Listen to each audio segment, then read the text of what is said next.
उत्तर प्रदेश में आगामी लोकसभा चुनाव से पहले एक बार फिर राज्य के बंटवारे की मांग शुरू हो गई है। केंद्रीय मंत्री और बीजेपी के नेता संजीव बालियान ने रविवार को एक सभा में कहा कि वो पश्चिमी प्रदेश यानी पश्चिमांचल की मांग का समर्थन करते हैं। उन्होंने कहा कि यूपी का पश्चिमी क्षेत्र अगर राज्य बनता है तो उसकी राजधानी मेरठ होगी। मैं खोल कर कहता हूँ, हमेशा पश्चिम उत्तर प्रदेश अलग बनना चाहिए, मेरठ की राजधानी होनी चाहिए। 8 करोड़ की आबादी है, बहुत छोटे छोटे प्रदेश हैं। जिस दिन पश्चिम उत्तर प्रदेश अलग बन जाएगा, ये इस देश का सबसे अच्छा प्रदेश होगा, सबसे समृद्ध और अच्छा प्रदेश पश्चिम उत्तर प्रदेश। पार्टी के नेता तक पहुंचाएंगे इस तरह की बात या पहुंचाई है अभी तक? मैं तो हमेशा कहता हूँ, मैं अलग अलग पार्टियों के अलग विचार हो सकते हैं। संजीव बालियान के अपने विचार ये हैं कि पश्चिम उत्तर प्रदेश अलग प्रदेश होना चाहिए। तो सुना आपने कैसे संजीव बालियान पश्चिम प्रदेश यानी पश्चिमांचल की मांग का खोलकर समर्थन कर रहे हैं। बता दें कि यूपी को 4 हिस्सों पूर्वांचल, पश्चिमांचल, बुंदेलखंड और अवध प्रदेश में बांटने की मांग कोई नई नहीं है। साल 2011 में बीएसपी की सरकार में मुख्यमंत्री मायावती ने इस बाबत विधानसभा में प्रस्ताव पेश किया था, जिसे ध्वनिमत के साथ पारित किया गया था। हालांकि बसपा के इस प्रस्ताव का कोई खास असर नहीं पड़ा, क्योंकि राज्यों के बंटवारे में मुख्य भूमिका सांसद और केंद्र सरकार की होती है।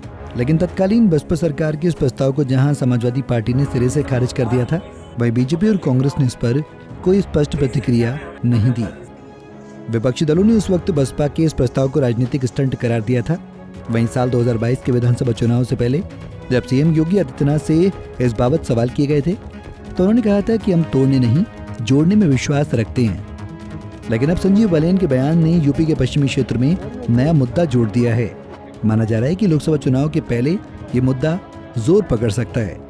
बता दें, पश्चिमी यूपी में कुल 26 जिले आते हैं। इसमें मेरठ, बुलंदशहर, गौतम बुद्ध नगर, गाजियाबाद, हापुड़, बागपत, सहारनपुर, मुजफ्फरनगर, शामली, मुरादाबाद, बिजनौर, रामपुर, अमरोहा, संबल, बरेली, बदायूं, पीलीभीत, शाहजहांपुर, आगरा, फिरोजाबाद, मैनपुरी, मथुरा, अलीगढ़, एटा, हाथरस, कासगंज, इटावा, औरैया और फरक्काबाद शामिल है।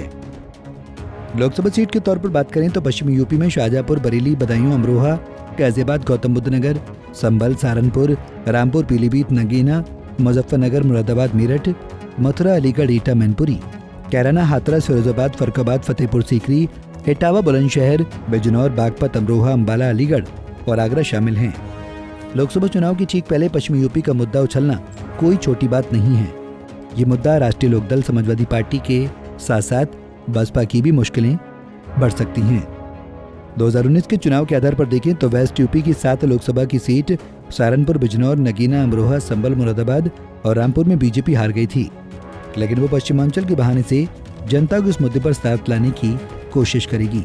क्योंकि मामला पश्चिमी यूपी से जुड़ा है, ऐसे में रालोद और जयंत चौधरी इस मुद्दे पर चुनाव के समय बीजेपी के खिलाफ नहीं जाना चाहेंगे।